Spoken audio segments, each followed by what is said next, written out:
Well, welcome to another edition of the Ducks Confidential podcast. I'm James Crepea, and he's Aaron Fentress, and we will get into all things Ducks and their season opening win over Fresno State and look ahead to this week's game with Ohio State. But before we get to, obviously, the marquee matchup of non-conference play, not only for Oregon and Ohio State and really all of college football in week 2, a look back, Aaron, to this past weekend's game, the season opener for the Ducks. A 31-24 win over Fresno State. The first and most significant headline of the whole thing, obviously, being the health of Kayvon Thibodeau. And watching it in real time, what was your vantage point of the play? And upon review and taking a look at it, just what did you your initial thoughts of just seeing Oregon star player go down with an ankle sprain there? Well, we're so high up at Austin.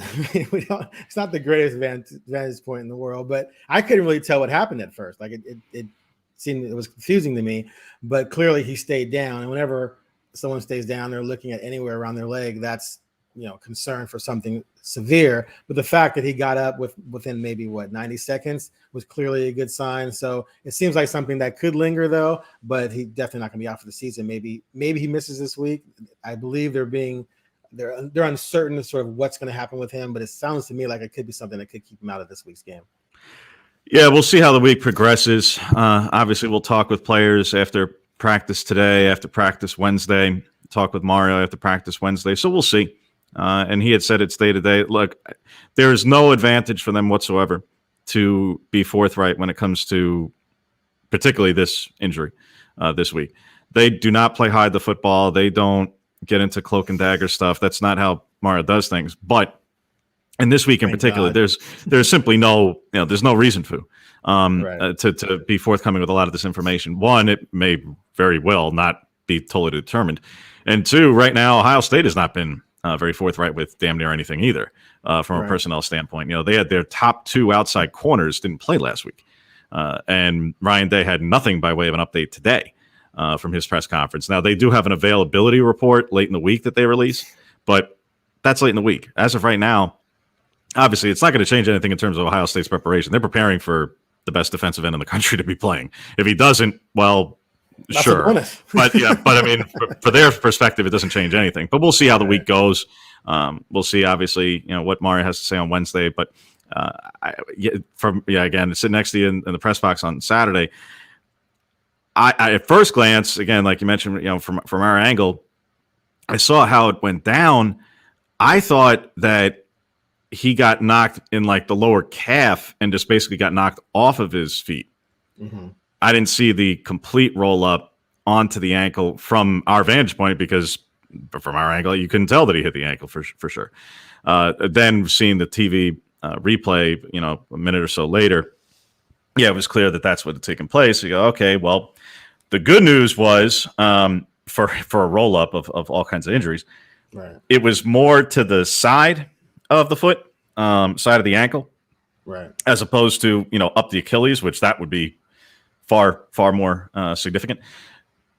So that was a positive. Second is it was not all of a player's weight falling on him or something like that. So it was as minor as something like that could be, it appeared to be visually. By no means am I a doctor or medical professional, but he got up, he walked off on his own, went to the tent, came out, shoe off, got taped, went back in the game. And even though the Pac-12 Network's fine commentating crew wanted to portray that he was not as explosive on the very first snap that he got back on the field, he then recorded a tackle a couple of plays later. So it wasn't as though he was, he got back out there and he was totally useless. He made plays, and made plays for others. So then when he went in before halftime, I went, all right, well, I mean, there's like at that point, there's about 2 minutes or so left in the half. I went, well, the new cleats, taped, they could be going in and adjusting the cleat. They could be cutting a hole in it for all I know. I'm like, who knows? But when he didn't come out after halftime, obviously that's when you knew they were either being overly cautious, understandably so, or that definitely makes sense. It makes all the sense in the world, or something had happened and he just couldn't keep going. But again, we'll see what happens this week. We're not proclaiming one way or another at this point, but certainly the silver lining or any morsel of positivity as it can relate to an injury was that obviously he was able to return. And it wasn't something where he was helped off the field. He couldn't put any weight on it. No, nothing like that. So in terms of severity, at first glance, at first blush, appeared as though to be, as ankle sprains go, a comparatively speaking, minor ankle sprain compared to. And they're not calling it a high ankle sprain, right? No, but again, when you start getting into either proper terminology or start breaking down grades. Again, coaches who aren't going to be forthright about that in the first place, and again, have no reason to, Mario or anybody else, unless somebody's out for a long period of time, they're not going to get into that. They're not going to get in. Well, funny you should ask. Let me tell you, it's a grade 1, 2, 3 high. No. I mean, that's, I remember when Panay got hurt as a freshman and they wouldn't even outright, and he was out for, the second half of the season. And it was known that it was a high ankle sprain, right. And it was known that it was a tightrope procedure. And it wasn't said until after the season was over that it was, yes, a high ankle sprain with a tightrope procedure. So you missed the glory years when the guys would be out for the season and they wouldn't even acknowledge that they were injured. Oh, hey, that's the way it goes. That would have drove you bananas if you. That's college football. That's the way it goes, and there's no incentive, unfortunately, for that to change. There's been talk over the years, but it is what it is. So again, the top headline from the game obviously starts and ends with Thibodeau and his injury update. The rest, and we'll get into the rest here briefly, but the rest is kind of window dressing to what is otherwise, that storyline and bit of news. So you sound like you think it's highly probable he plays. Do you feel that way? I'd say questionable to probable, somewhere in that range. I don't know. Okay. I don't know. I mean, he left the field. He didn't play in the second half. So I don't want to say probable, but as if I have a particular inkling leaning in that direction. And I don't want to say doubtful because I think that's probably overstating the case too. I think at this point you say questionable, and we'll see how the day and the week progresses. But to the rest of the I would guess at the very least he suits up and gives it a shot. Goes through a warm up, see if he can go, and then go from there. I would imagine they can treat him enough during the week to where he could probably get out there and at least run around and try it out. That's my guess. I mean, the other part of this is that it's not just it's a big game. Yeah, it's Ohio State. Yeah, it's obviously really important to both teams. Ohio State has some of the best offensive linemen in the country. Right. So it's not as though he's going up against an opponent where you say, well, it's a big opponent, but what about their offensive line? No, their offensive line has some of the best tackles in the country. Some of the best guards. And frankly, they have 4 tackles on the offensive line and a center. That's literally. So that's the way their line is composed. The weak link is a first-time starter at right tackle who I believe is listed at like 6'10", 360. That's the weak point. So point is this is a monumental test for the teams. Right. It's a monumental matchup for both Ohio State's offensive line and Thibodeau and the rest of Oregon's front seven for that matter. But it's not as simple as saying, well, tape him up, give him some kind of a painkiller or something. He'll tough it out because he's a tough guy. Don't profess to be tough with somebody else's body. This is still one of the most explosive players, and he has to rely on his ankles to create that leverage against 300-plus pound human beings, 50, 60 snaps a game. That's a lot to ask. So again, we'll see how the week progresses, but obviously the most significant ankle in not just Oregon football's program, but probably all of college football for this week for sure. To the rest of the game, Aaron, your impressions on Oregon's offense, on Anthony Brown Jr. and the way he played, on just the offense as a whole. Completely underwhelmed by the offense as a whole, completely underwhelmed by the run game, although it got rolling in the fourth quarter. The passing game, unimpressive. Johnny Johnson had a nice game, but I expected to see more. I expected to see more, one, because Brown's been in the program now for 20 months. He came, 16, 17 months.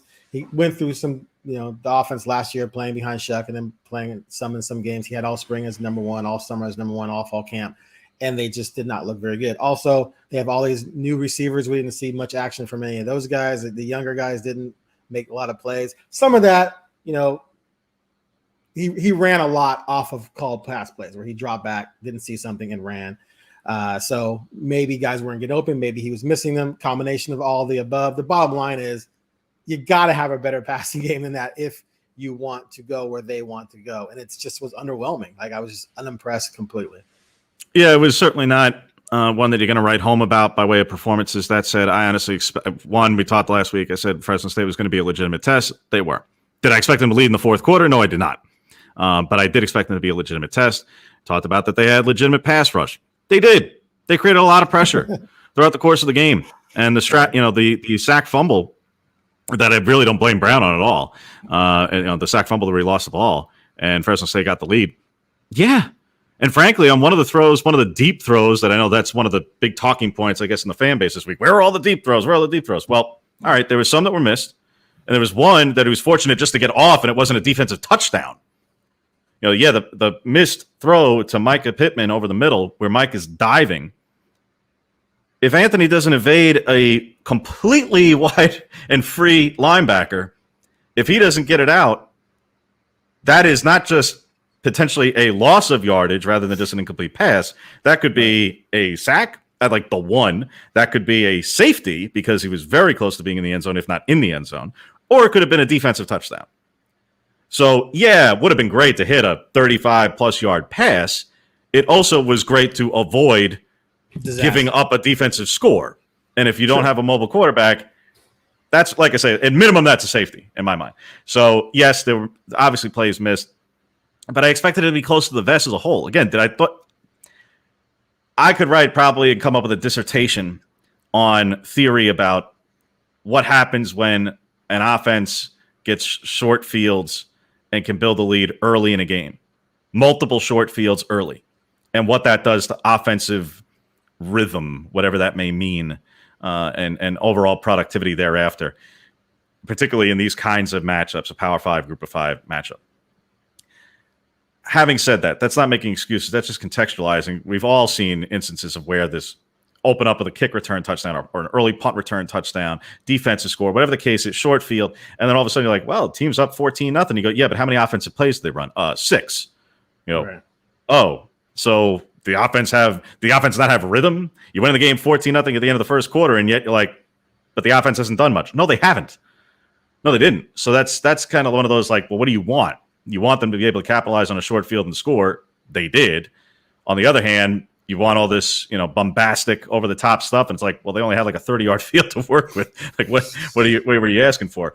That said, the best the offense looked, particularly in the passing game, was the touchdown drive in the second quarter. And forget about the last pass of the first half. I don't even know why they bothered with that. That was garbage. I don't know what that was. I don't know why they bothered. It made no sense. They weren't going to score from there. So it was like either you're setting up a trick play, which you're not showing there. You just take a knee and call it a day. But anyway, take that play out of it. That to me, that's like totally irrelevant. They were practicing.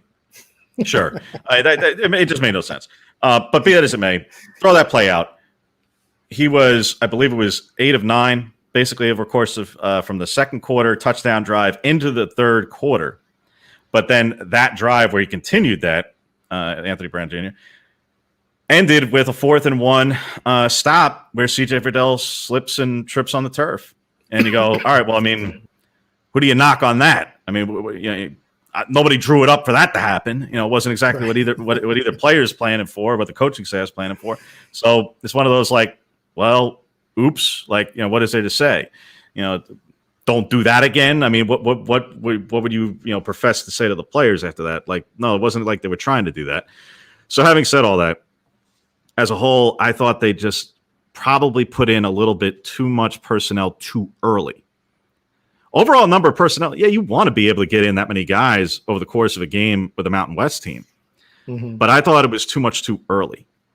I thought playing 5 tight ends is fine and well and good. I don't think you start putting in 4 tackles. They had 8 offensive linemen as a whole, but 4 tackles, 5 tight ends, 6, 7 receivers, but only 4. Or I think 4 had true receivers had caught passes. To me, you don't go that route until you secure a 3-score or more lead in these kinds of games. Why not? Because look at what happened. Because when it was staying at 2 scores, to use a baseball terminology, you're a bloop and a blast from a world of hurt. So do you think that the game was close because they were running all these personnel out there? I think there was general lack of continuity and on the offense as a whole. I think that they kept everything very close to the vest, both by employing that personnel. Ultimately, what's Ohio State looking at? The entire game, to me, was all about the next week and not putting anything on film of value for Ohio State to look at. Anything at all. Yeah, certain personnel, you got to do what you got to do. But back-to-back runs by CJ out of 12 personnel down in the goal line early, and yeah, they scored eventually, but it was the same play, back-to-back plays. Now, of course, you say coulda, woulda, shoulda scored, the first time around, whatever.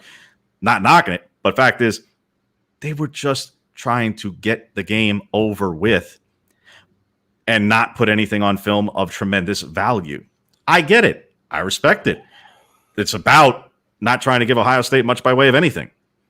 Don't start. What are you going to do? Draw up a couple of trick plays to turn a 14-point game into a 28-point game against Fresno State, and now you just showed Ohio State with a couple of your trick plays or something? Like, what are you doing?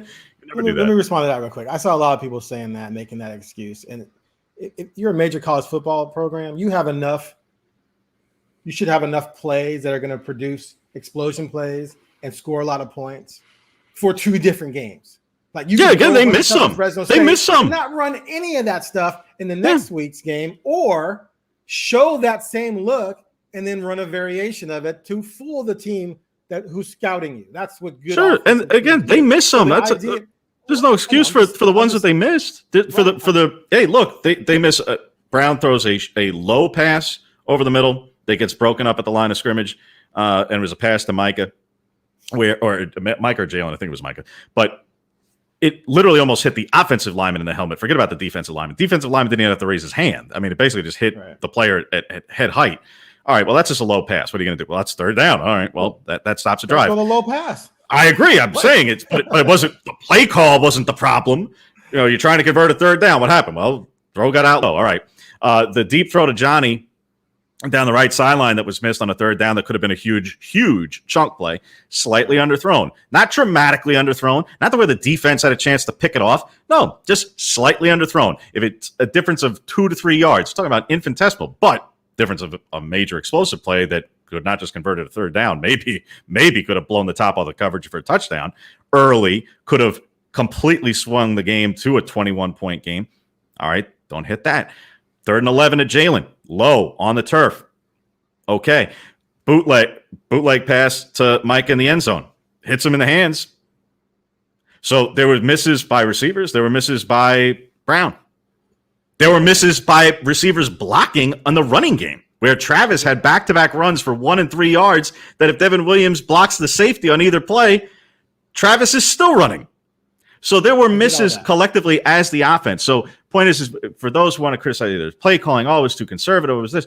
They missed opportunities that they did have, and they didn't necessarily employ a ton, but the few that they did, either pressure got to Brown, mistakes happen. Basically, it embodied everything that is a week 1 game, where there is a change at quarterback and where there is a lot of utilization of personnel. Now, you're the number 11 team in the country. Your fan base doesn't want to hear that. I get it. But having said that, not everything was a disaster. Not everything was awful. The offense as a whole was, it was okay. I'm just saying it was not great. It wasn't. I'm not going to tell you it was James, great. let me ask you a question. When was the last time the offense was good? Well, last season was so screwed up for everybody in the league that honestly, the offense was not bad. Well. The offense was not bad in the first 3 games of last season.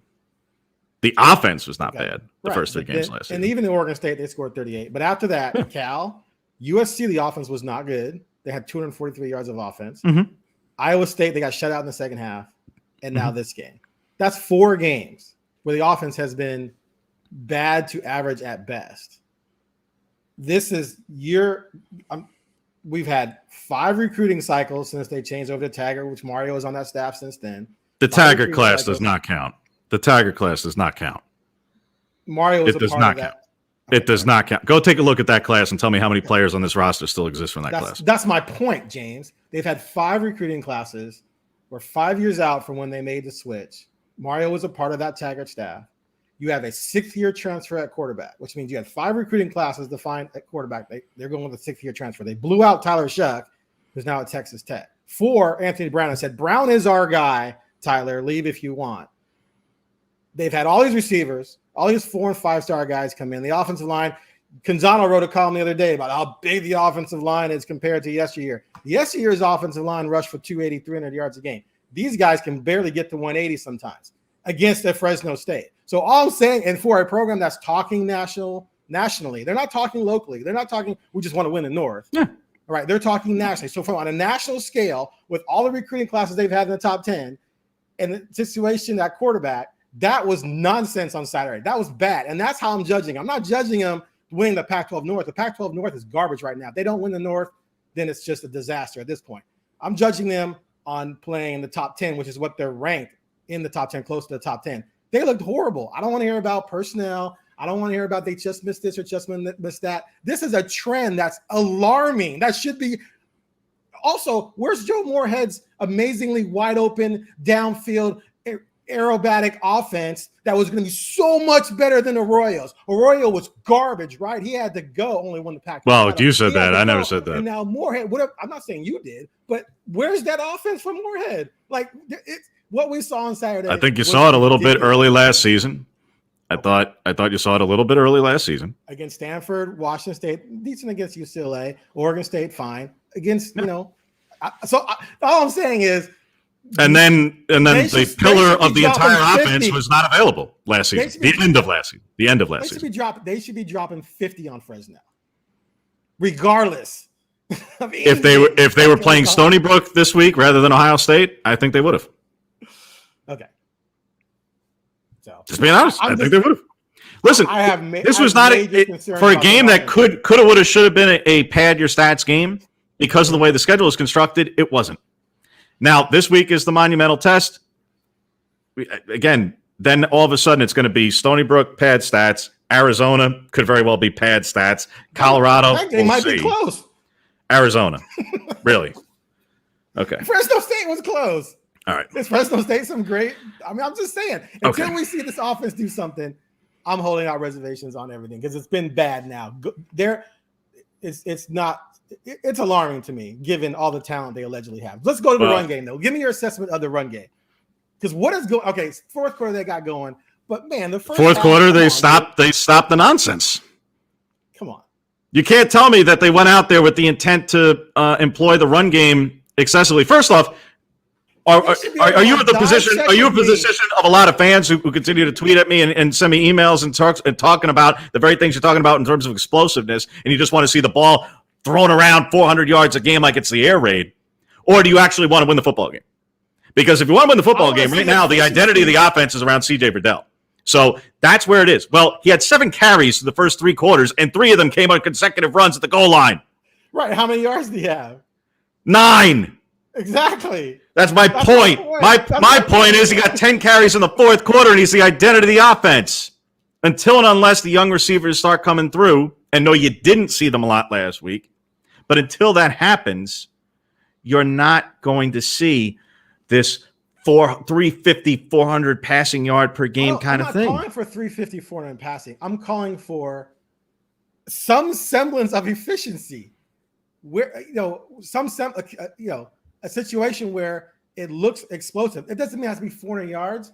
It could be 290.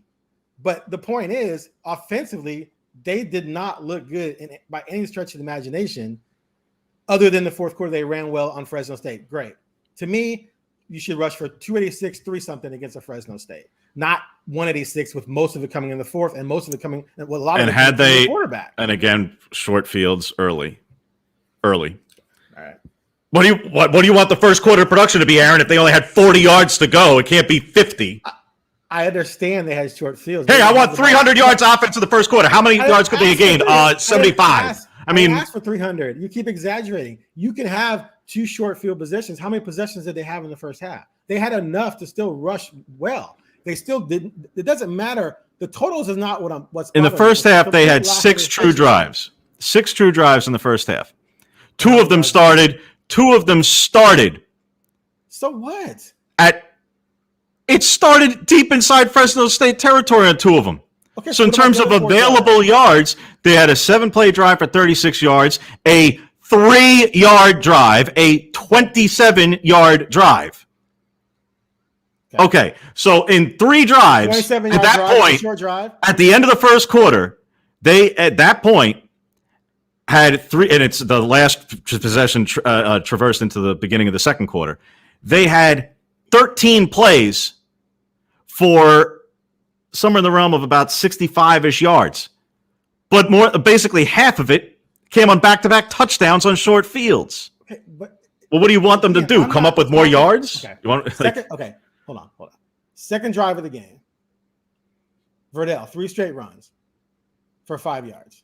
But they scored. Yeah, 3 straight runs for 5 yards. Later, 0 and 5, 4-yard run. Dye comes in for 4 consecutive runs for 11 yards. First half, Dye and Verdell had 28 yards on 9 carries. I don't care where you are on the field, dude. That's not good. I'm not saying they should have had 220 yards in the first half. I'm saying that 28 yards on 9 carries from your 2 running backs in 6 drives with 2 being short field ain't good. Period.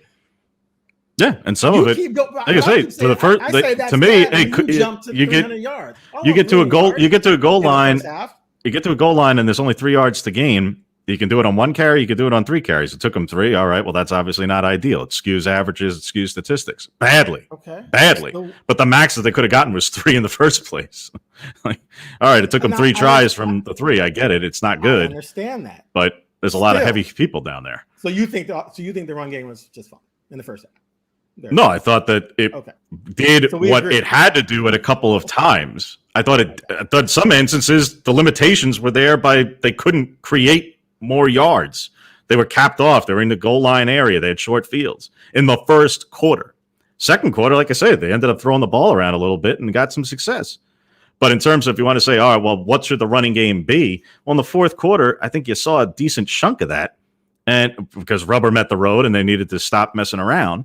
And lo and behold, yeah, what happened? They got 84 yards on the ground in the fourth quarter.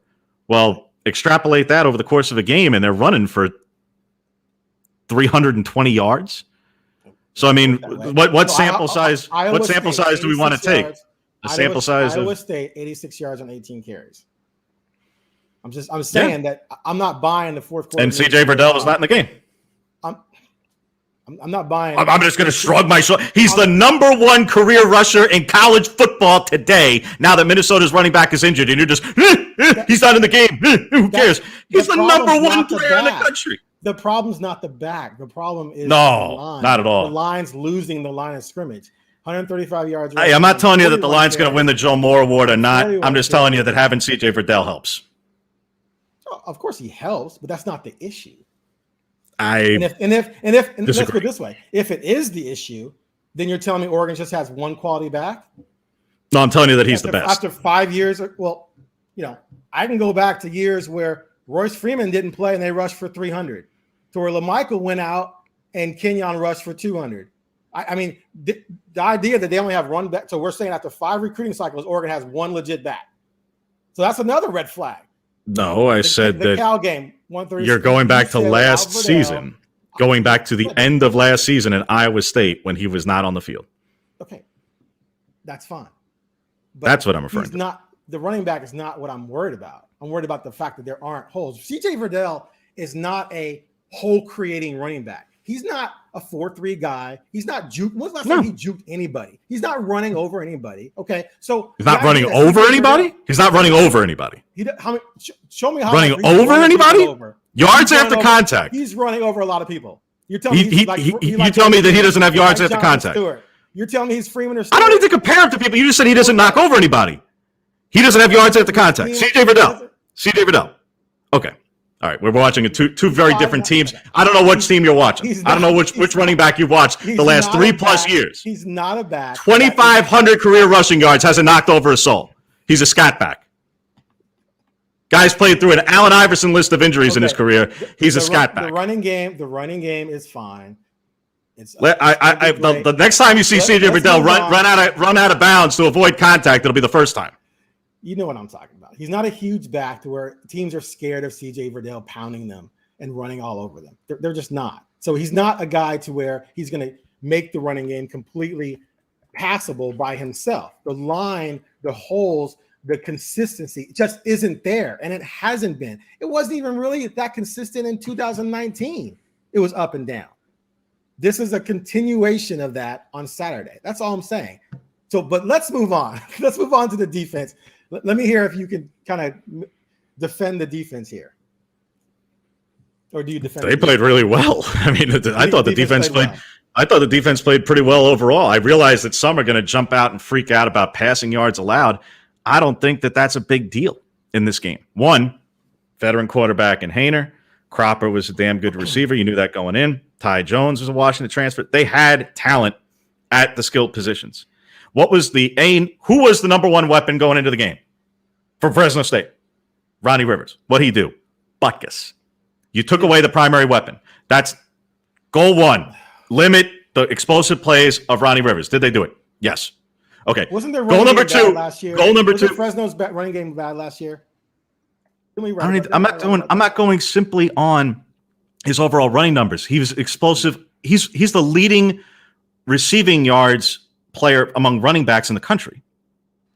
Did they limit his explosiveness? Yes. That's goal number one heading into the game in terms of if you're going to plan for Fresno State, what do you need to do? Contain Ronnie Rivers. They did it. They held him to 2.9 yards per carry. They held him to under 5 yards a catch. That's limiting Ronnie Rivers. That was goal one. All right, goal two, especially when you're starting a first-time starter at boundary corner and rotating in two players with Triquez Bridges and Dante Manning at boundary corner who had not played a significant amount of reps in the secondary in a game before. Don't get beat over the top. Didn't happen all game. The one long pass that Fresno State hit was an entirely across-the-field run by their receiver. And yeah, Bridges was defending him, and he gave him a lot of cushion. But he went all the way across the field. Haener scrambled like crazy to create a ton of time. All right, yeah, it did hit for 39 yards. Yes, it did. But in terms of did they ever get beat over the top and have to be turned around chasing a receiver? No, they didn't. So while I completely understand and get where Tim DeRuiter was coming from yesterday saying, look, they would have liked to see Bridges and Manning, quote unquote, compete a little bit more intensely on the outside, giving a little bit too much cushion. That's a confidence thing. That's a young guy's thing. He said it. I get it. I don't disagree with where they're coming from. Like, hey, guys, frankly, don't worry about getting beat. But I think they approached it conservatively, even if it was just the players themselves doing it. Fine. Ultimately, the goal was get through the game, win the game, and limit certain things. They limited, relatively speaking, limited explosive plays. Did they give up a ton of yards in passing, nearly 300 yards passing? Yes, they did. They did it to a team who had a massive experience advantage at certain positions. The two plays to me that were most concerning from Fresno State's offense against Oregon's defense were the touchdown to Cropper, where Oregon's defense just completely busted, and the pass interference against Noah Sewell on the tight end. And the reason why is not because it then led to a touchdown a couple plays later. No. It's that Fresno State was able to free up either the tight end or Cropper, of all the people, up against linebackers. And when Ohio State and the tight end that they have and the slot receivers that they have, not just slot receivers in general, that is problematic because they look to create mismatches anywhere on the field.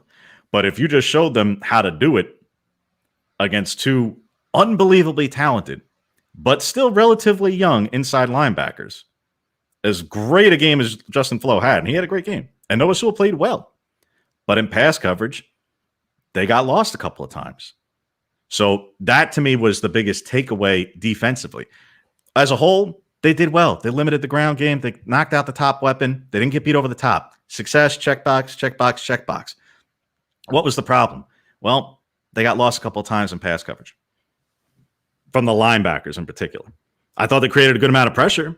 Yes, Fresno State's offensive line gave up 4 sacks a game even last season, so you can't say it was good, bad, or otherwise, particularly when Thibodeau goes down. But they created consistent pressure, and they didn't allow a lot on the ground. Those are good signs. If you want to freak out about the 298 in the air, well, again, I tell you, you're not entirely wrong. But how did you get to 298? Was because a 75 and a 50-yard pass over the top? No, that didn't happen. So like I say, as a whole, I thought the defense played pretty well. But, I'm not the only word on the matter. Look, I don't think they were awful by any stretch of the imagination. I expected them to shut down the running game. Fresno State's running game wasn't that great last year. Rivers was a good back, but it's not like their running game was overly dominant or anything. So I'm not surprised by that. I was a little surprised to see Haener have such a good first half, 220. And then that touchdown drive, the 85-yard touchdown drive to tie the game. I mean, to me, if you're struggling on defense or things are going wrong, you got to fix some things. Like now it's a close game in the second half, the 21-14, which is not what you expected or Vegas expected or anyone expected. And you let this team march 85 yards and score on you. So that stretch from the first half to that moment was not awe-inspiring or very inspirational as far as I'm concerned in terms of what I've been told this defense is supposed to be and what it's been billed as becoming because of all the 5-star recruits, et cetera, et cetera. Now, when I look at a Fresno State and then I compare them to an Ohio State in terms of talent, red flags are flying all over the place that Oregon could just get lit up. I could be completely wrong. We'll see what happens. But they're not going to stop Ohio State from running the football. And they have more explosive receivers than Fresno has. Now they have a green quarterback. We'll talk more about that later. But I'm looking at this game in terms of what it means to me moving forward against better teams like Ohio State, UCLA down the road. Pac-12 North is garbage right now, so maybe there's not going to be a good offense in that division to worry about. But for me, that was not an impressive showing in terms of preparing for an Ohio State. I see your points. You're not wrong. We can nitpick and pick things out, et cetera, et cetera. And fourth quarter, or second half, I think they only allowed 78 yards passing, I think. So there was some growth there, I guess. But it has me worried about what's going to happen to them at Ohio State. And some of it for good reason. Like I say, some of it, to me, when you limit an opponent to 2.6 yards per carry, I mean, and take away their primary weapon in that regard, and they threw the ball 43 times to get to 298 yards, 30 of 43 on the game. Yep. Like I say, and they never got beat over the top. Well, that's significant, just as significant as giving up the 298. When you're going up against Chris Olave and Garrett Wilson and Jeremy Ruckert, it's just as significant not to get beat over the top and be looking at their nameplate all day as it is. I mean, because flat out, that's what those guys can do. Olave and Wilson can be, they can have you looking at the back of their helmets. And that's the concern going into this week for anybody who's playing Ohio State all season. Well, again, Oregon kept the top on the coverage. And for young players in the secondary in particular, I think that's a good sign. No, giving up stuff underneath. Definitely not a bad sign. You'd prefer to give up nothing. I don't misunderstand me, but they also went out and threw 43 times. They were going to get yards. Like it was going to happen, especially once you took away the ground game. So somewhere, somehow, unless Fresno State was going to get 0, unlike their week 1 opponent, Fresno State is not UConn. So they actually have some talent. They have some experience. They have some quality players. No, I'm not telling you they're going to go out and win the Mountain West, but they're not an embarrassing team. They're not. We said they were going to be a legitimate threat, a legitimate opponent in a competitive game. It was more so than I expected in terms of late in the game, but they were a legitimate test. They proved to be. But having said that, that's the bow on last week's game one way or another. Your opinion on Flo before we move on.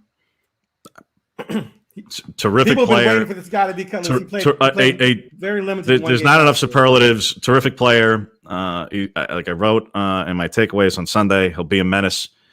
He's going to inflict a whole lot of damage out there. He's also somebody who has to learn. I asked him about it after the game. Playing with the edge and aggressiveness is what makes him him. He is going to have to learn one way or another. And if you're an Oregon fan, you don't want it to be the hard way.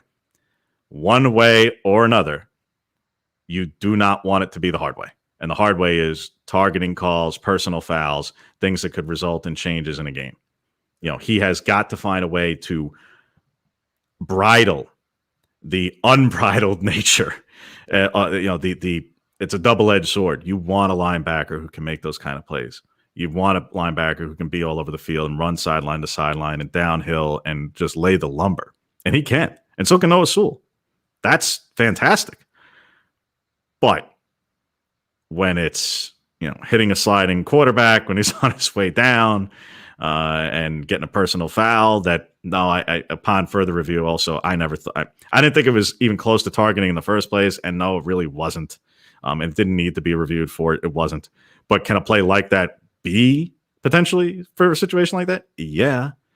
So you want a player who has that kind of aggression and that kind of ferocity and tenacity, but you want to keep him on the field.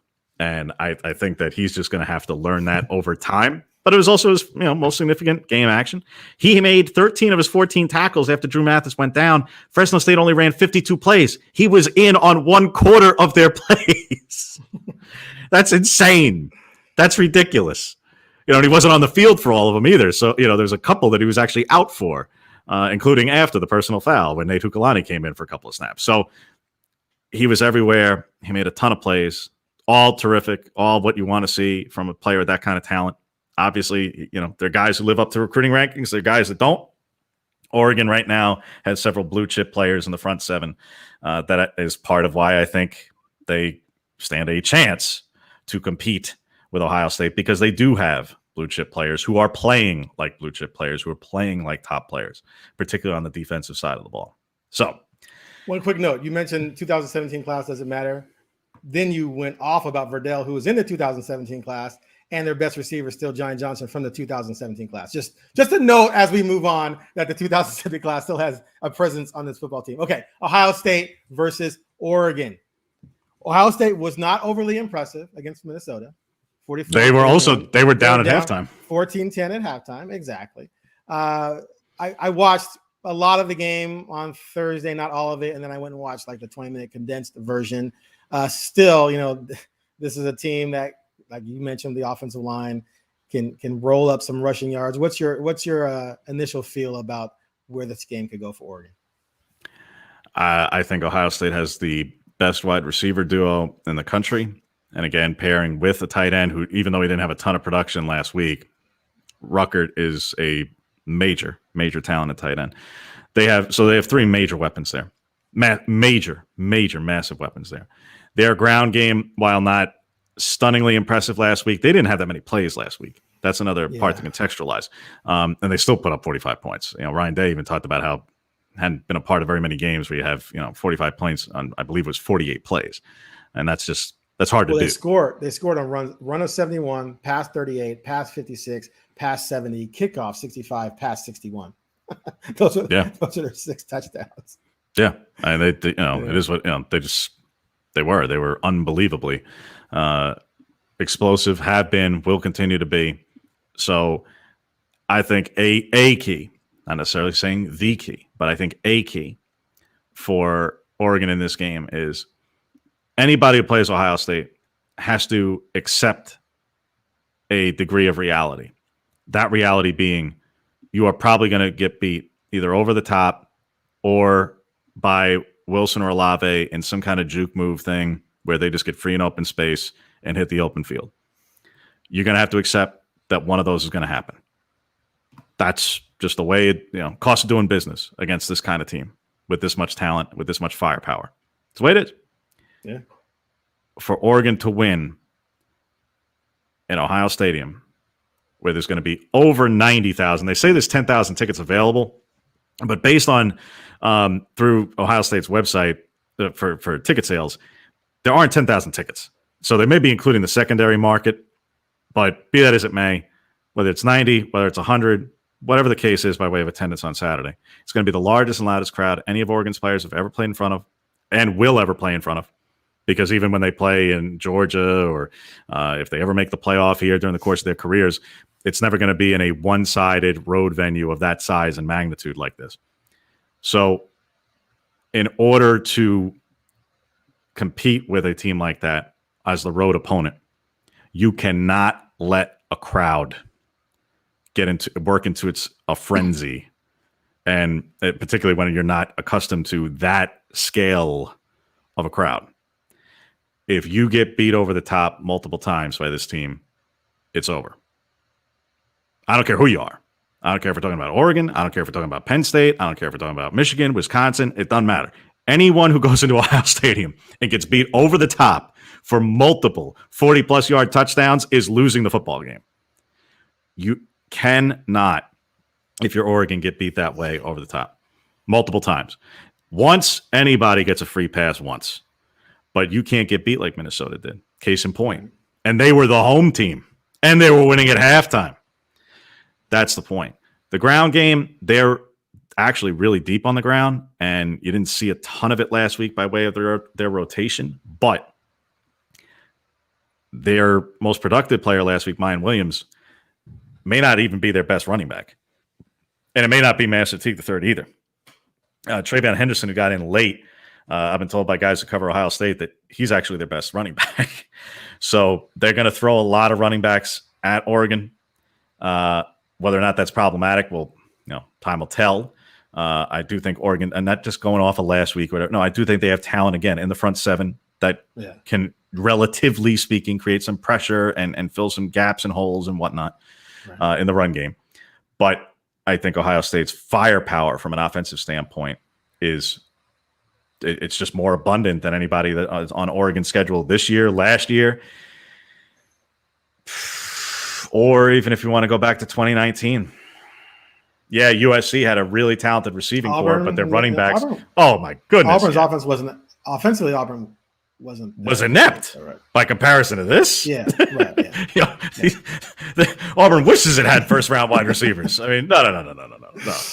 This is the receiver that scored the touchdown, the game winning touchdown for Auburn, was a sixth or seventh round pick. Sixth or seventh round pick who made it, I believe, to a practice squad. So yes, as good as Seth Williams was in college, that's the point. Olave and Wilson, and they're not alone. They had a receiver enter the portal and end up at Alabama.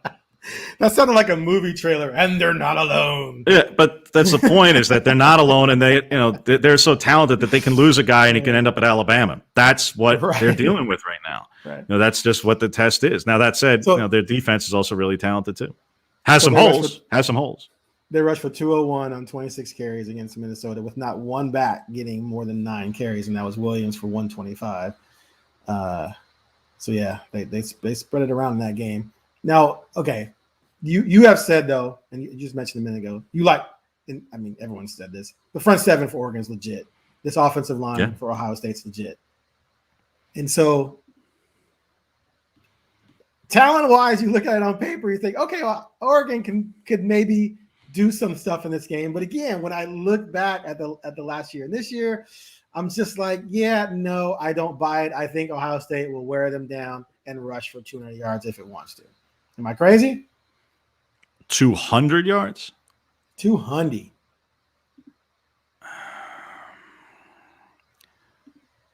I mean, if they make it a point where that's the only thing that they're intent on doing. Let's say at least we're talking. Okay, let's forget total yards because you're right. Intent. Let's say 5 to 6 yards per carry is what I'm saying. So if they rush it 40 times, that's 200. They only rushed 26 times in this. I mean, you can't say it's an outrageous number because of just the way that they played. They still ran for over 5 yards a carry in the national championship game, and they lost the game. Right. So, they were hitting those kind of figures. And again, they have depth there. Now, again, they had Trey Sermon last season, but you can't say it's impossible. Again, Ohio State is used to putting up those kind of numbers on the ground and in the air. Again, they're an unbelievably prolific offense, continue to be. Mm-hmm. I just think that with this receiving core, that I think the passing game is just that explosive. Now, again, that's not knocking the ground game. They are capable of both, very much so. I'll say this much. Oregon does not stand a great chance that they allow 200 on the ground. If Ohio State, quote unquote, wants to or makes it a point to get to that level, right. I'm not saying it's impossible by any stretch of the imagination, but I think if you're drawing it up for Ohio State, I think that you try to put it in the air more because of the relative inexperience in Oregon secondary, comparatively. And because you have, like I say, two of the best wide receivers in the country. It may be the two best wide receivers in the country. Take advantage of it while you got it. So here's something that speaks to your point earlier about the secondary for Oregon not giving up deep plays, not getting beat deep. So Ohio State passed for 294, but 225 of it came on 4 touchdown passes. One was a screen. I think another was a 10-yard completion, and then he turned it upfield or what have you. So that means that they only passed for 69 yards the rest of the game. Now, same argument almost with short field. How can you throw for more yards in different situations when you're scoring on big plays all the time, right? But if Oregon can avoid A, getting beat deep, or B, getting juked or shook in an open field and giving up those big explosion plays after the catch, then maybe there's some success that can be had there in forcing Stroud to be more efficient, hit the underneath stuff. And he's not as experienced as Haener is. And so maybe you can have some success in that regard. But like you said, if they give up big plays like Minnesota did, Oregon's just torched. They're going to be cooked. But they showed signs that maybe they could avoid doing that. Yeah. Again, to me, anybody who keeps the top on the coverage in general, any given week, is giving themselves a chance. When you do it against a team with this kind of wide receiving core, you really give yourself a chance. But having said that, if you're just going to give up 20-yard passes all day, they'll gut you. Yeah. They'll take 20 at a clip. they'll happily do it. They will oblige. So again, Ohio State has a ton of firepower. We don't know if Stroud. We don't really know if Stroud is that. No, because Minnesota's defense not very good. Yeah, it's not very good.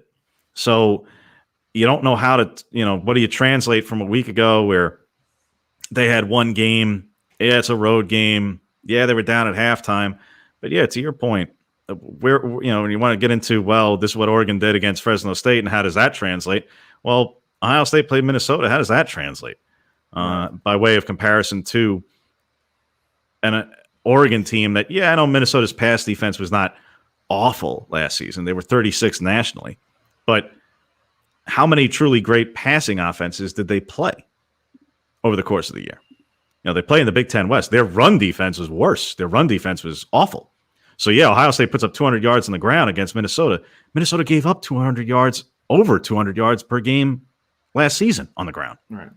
So, on one hand, so does that mean Ohio State's ground game is still really, really good? Or does that mean that Minnesota's just has not changed at all in terms of its, ability to stop the run? So How does it translate? What does it mean? And to me, I think 45 points on 48 plays is I think that kind of speaks for itself in terms of what they are capable of. And obviously, we mentioned before, the explosiveness. Yeah. But again, if you're an Oregon fan, you look at it and go, hey, they kept the top on the coverage as a whole secondary. They did not get beat over the top this past week. And the one deep throw came, like I say, where the receiver all the way on the left side of the formation came all the way across the field, and the quarterback scrambled like crazy. Right. You do not want to give C.J. Stroud that much time to throw to this many weapons. It's more about, to me, an area where either fan base will argue which side has the advantage between Ohio State's line up front and Oregon's defensive front seven. I'm not going to say about the defensive line. It's really a front seven matchup. Okay. Each side will argue who has the advantage. I think that is an area that if Oregon can actually neutralize some of it, so they, relatively speaking, limit the ground and create just enough pressure and don't let C.J. Stroud move the pocket and scramble like crazy and allow his receivers to create open space ad nauseum, Oregon's got a chance. So I'm going to say, just to move this forward, Oregon's going to give up at least 35-38, I think. I think Ohio State scores 35-38 points, at least. That means, in my estimation, Ducks got to score 37-40 to have a chance to win. Can you find 40 points to be had? Now, you've said to me that you believe that Ohio State's back seven, linebackers in secondary, somewhat suspect. Can Oregon's passing game, take advantage of that. They haven't been able to do that for basically the last however many games you want to go back into last season. I don't think they had a really great passing game last season either. But can Brown step up at Ohio State? Can all these young receivers joining Johnny Johnson and Micah step up at Ohio State and make plays in the passing game? If Ohio State's top 2 outside corners are out again, then yes, I think Oregon can throw quite a bit. If Sevyn Banks gets back on the field, and apparently he was dressed out in full uniform, in pads, just didn't play last week in Minnesota, and was said to. Apparently, Ryan Day said that in an emergency that theoretically he could have gone out there, but they're trying to be cautious or whatever. He's their best corner. If he plays, not advantageous for Oregon. If Ohio State is down, even just their other outside corner, I mean, it helps. It helps a little bit by way of matchups. It's not a foregone conclusion or a given. Are there areas that Ohio State is susceptible? Obviously, they got lit up in the national championship game. Yeah, it was by Alabama, and that vaunted offense. But they got lit up, and it's because they created a lot of mismatches against linebackers. Now that entire linebacking core is new compared to a year ago. So the second level, if Oregon's offensive line can forget about what they did in the fourth quarter against Fresno. It doesn't perfectly translate. But if they can create enough for Verdell so that, no, it doesn't need to be 200 yards on the ground necessarily. But I do think they need to dictate the pace of the game over the course of the game. And they need to do it with, you know what, Oregon fans, you're not going to like hearing it. I think if Oregon's going to win the game, it's going to be on the shoulders and legs of C.J. Verdell and ball control. Not ball control to the level of Stanford. Not 13 personnel and bleed the clock all day. Right. But to Aaron's point, I don't think Oregon is a team that wants to get into a track meet with Ohio State on the road in Ohio Stadium. No, I don't. Not right now. Right. I don't believe that that's the way and that is the path to victory. I think if Oregon can achieve some success on the ground and use that to open up some things in the air to target some of those either young or relatively inexperienced defensive backs, to create mismatches against an entirely new linebacking core, I think there are areas that Ohio State's defense is a bit susceptible there. But the only way you're going to be able to exploit that is if you protect Anthony Brown and don't allow the kind of pressure that you did last week against a Fresno State defense that creates pressure. Right. And that you open things up in the run game. Having said that, Ohio State's defensive front and front seven absolutely ate Minnesota alive at times when Minnesota ran out there with 13 personnel. So when they loaded the line, which Oregon will not do outside of the goal line, it's not analogous. But the point is Ohio State's defensive line is there's a lot of man there. There's a lot of human there. Haskell, Garrett, Hank, these guys are problems. They have some, for as great as Kayvon Thibodeau is, good as Brandon Dorlus is, good as Mace Foon is, yes, and yes, Ohio State has very, very good defensive linemen. Excellent defensive linemen. Minnesota rushed for 203 on 50 carries, 3 touchdowns. Ibrahim had 30 carries for 163. So there's a team that had some success against all those humans, as you say. So to me, it's like, okay, if Minnesota can put up 200, Oregon, you got to get out there and you got to be able to rush for 200. And like you said, that would slow the pace down a little bit, take some pressure off of Brown, maybe make the play action pass work well. And if the 2 corners are missing, you can get some shots on these guys. But is Brown up? Is Brown up to a game like this? Like that's what makes me nervous if I'm a Duck fan, because he was solid at Boston College, but not great. Even last year's little spots, he was fine. And this was his first start for Oregon. Not overly impressive. Is he really going to go into Ohio State and all of a sudden everything's going to click? And he's going to maybe not light them up, but put up a big enough game to win and put up the 40 points I think they're going to need to win this game. Well, I mean, I don't think it's a matter of click to the level that basically, let's define click. if I ask Oregon fans, do they ever think that Braxton Burmeister is going to beat a top 10 team, home, road, or on Neptune? How many fans? It happened last week, did it not? It happened. What was the score of that game? What was the score? Who cares? Who won? Okay, nothing drives me more nuts when people say a quarterback won a game when his team scored under 20 points. Was it 17-10? Was that the final? Yeah. Let me look this up. Okay, I don't give the quarterback credit for that.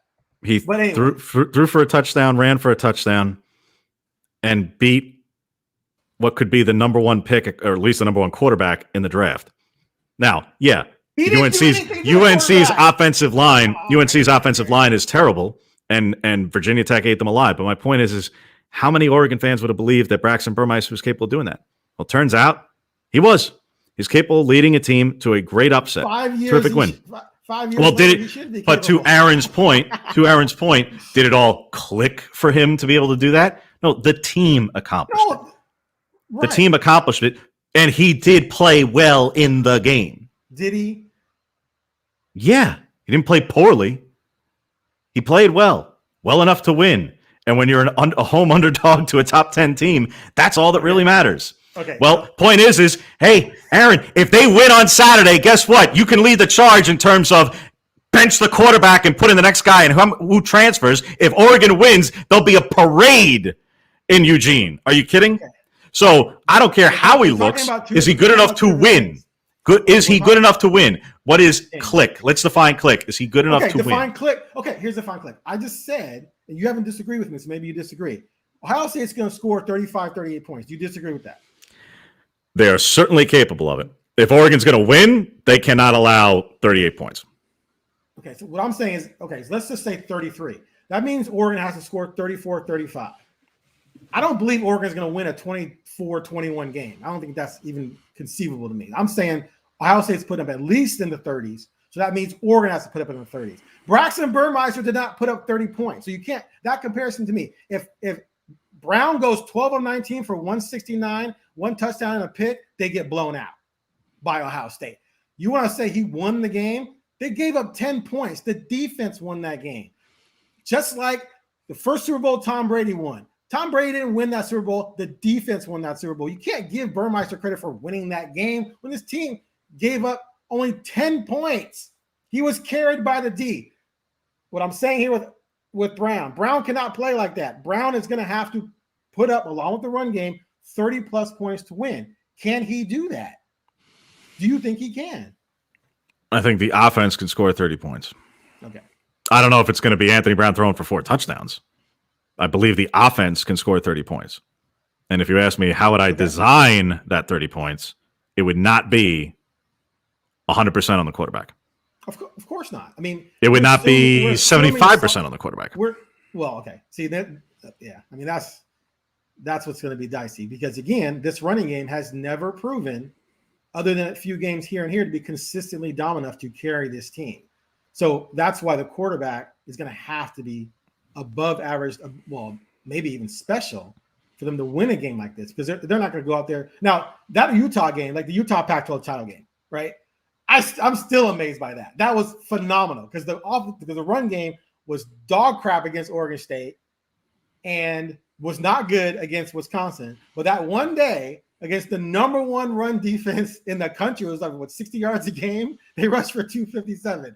That was still phenomenal. They figured out the inside zone. They said they kept running inside zone all day, and then Utah couldn't stop it. I don't think that's going to happen against Ohio State. If it doesn't, then your quarterback has to step up and be special. He has to make special plays. So he doesn't have to throw for 400. He doesn't have to throw for 300. He can throw for 275 on a high efficiency and a couple of touchdowns. Is he going to be able to do that in this type of environment? That's what I'm asking. It sounds like you think yes. I think he is. I think that Brown is capable of playing at certainly at a much higher level than he did this past week. I don't think he was asked to do a lot this past week. And again, he missed certain throws. Absolutely. No way around that, saying he played perfectly at all. Can he hit against Ohio State for some scores? Yeah, I think so. I think there are a couple. Or he can probably come through for a few.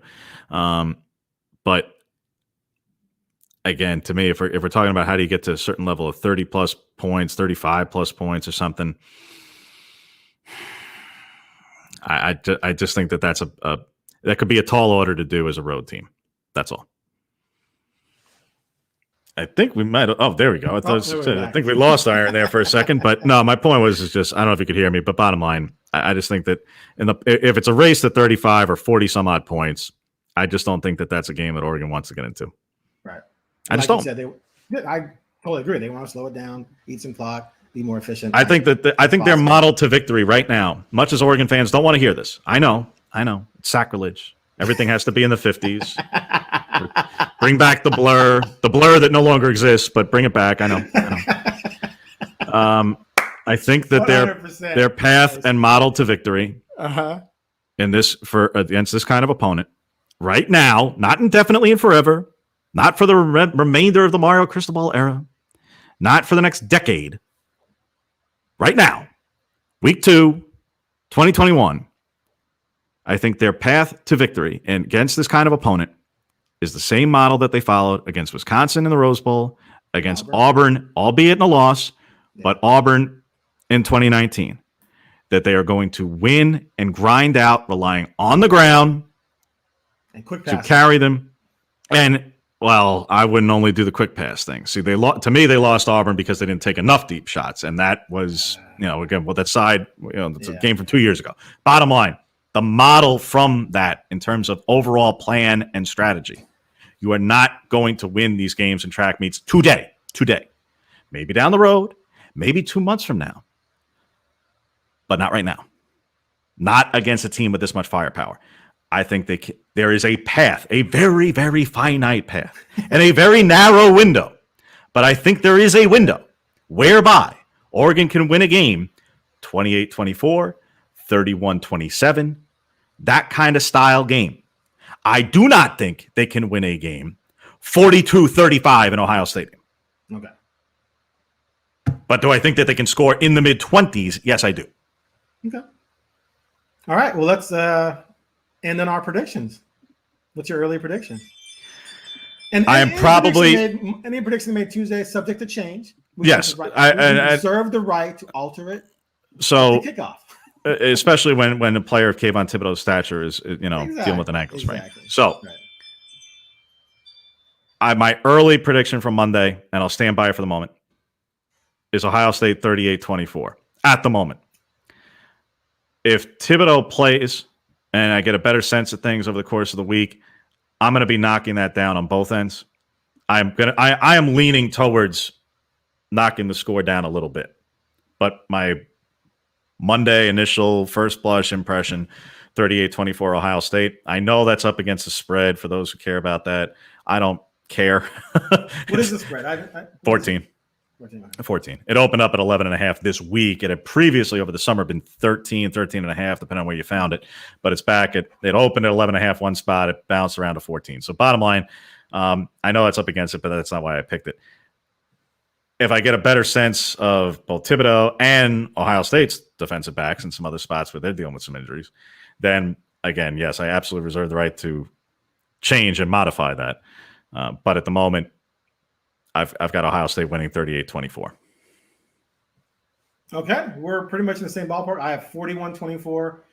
I just don't feel that Oregon's done one thing in the last, since maybe the Rose Bowl to make me believe they're going to go in Ohio State and win, or that they're going to slow down the athletes that they have at Ohio State, or that they're going to be able to put up enough points to be in a game like that. I think they're going to try and do what you say you think they're going to do, which I absolutely 100% agree. They want to shorten this game, slow it down, keep the score low, et cetera, et cetera. I just don't believe the running game is going to be good enough to pull that off. Now, Ohio State's running game did give up some yards against Minnesota. Maybe I'll be proven wrong like I was with the Pac-12 title game when they ran over Utah, like I said earlier. But I just don't buy it, and I don't buy Brown being special enough yet. Maybe he's still going to be to lift this team in the game like that. So if you go back historically, Ohio State has lost some home games in non-conference play the last 15, 20 years, and not every one of them has been against Vince Young. Yes, one of them was, but not everybody who's gone in there and won as an opposing quarterback, Big Ten or non-conference, has been a Heisman Trophy winner. Remember, outside of Ohio State the last 5 to 10 years, there hasn't been a Big Ten quarterback worth a lick in terms of NFL draft prospects. So there have been some teams who have won, not many, admittedly, but there have been some teams that have won in that stadium that have not been elite. It is possible. And if you want to go back to Moorhead, and he coached at Penn State, it ended up being a 1-point loss for Penn State at Ohio State, but they scored in the high 30s. Now, he had Saquon Barkley on the team. Yeah, he's kind of good. Pretty good. But my point is you can, his offense is obviously capable of a lot. If you go back particularly to those years in that era, but put that aside, there are teams who have won at Ohio State. When was the last time they lost at home? At home, look at their schedule. Gosh, I got to go back and look. I didn't see anything in 2019 or 18. It might have been the 17. It might have been 17. I'm trying to remember it now. All those W's. Good Lord. This team just rolls. But bottom line, they lost at home in 17 to Oklahoma. Now, that was Baker Mayfield. Yes, yes, it was. I was thinking, okay. So how far I got to go back? But, who led Virginia Tech not that long before that, in the year that they won the national championship? So, not again. Vince Young was 2005. Baker Mayfield was 2017, but not everybody was an otherworldly quarterback. And again, especially when you talk about Big Ten teams who managed to go in there and win, there haven't been a lot, admittedly. But it is possible. There is, again, I say, it's a narrow window. There's a reason why Ohio State is a 2-touchdown favorite in the game. And Oregon is not supposed to go. Right. And again, I think it could end up being a little closer. If I get the impression the next couple of days that Thibodeau's playing, it'd be like, all right, well then I may adjust things. But again, I think in my own mind, how would I draw it up? I would draw it up for more of a ball control kind of style of game, because I think that's the kind of game that Oregon has to play to win this game. 2015, they lost at home to Michigan State. That's the most recent one I can find. That was 17-14. So obviously, Michigan State's O'Connor, 7 of 12 for 89 yards. So you need to be a special quarterback to win there, man. You need to be a really special quarterback to win there. That's the point. It's sometimes. Is Oregon going to hold them to 14 points? Do they have a lot of talent in the front seven? I'm not putting a number of 14. If it's 21, do they still have a chance of victory? At 21, do they have a chance to win? Oregon holds them to 14 points. You don't need to be special quarterback. If Oregon gives up 38-41 like we say they're going to, then the quarterback must be special. That's what I'm saying. But are they? Do you believe they are capable? Capable. Forget about what will or won't happen. We know what we just said. Will capable of limiting an opponent, of limiting this opponent to less than 30. Even capable. Capable. Forget about whether it's going to happen. Capable. Physically capable. If Ohio State plays poorly, yes. I absolutely believe they're physically capable. I don't think Oregon's going to force Ohio State to play poorly. That's what I'm saying.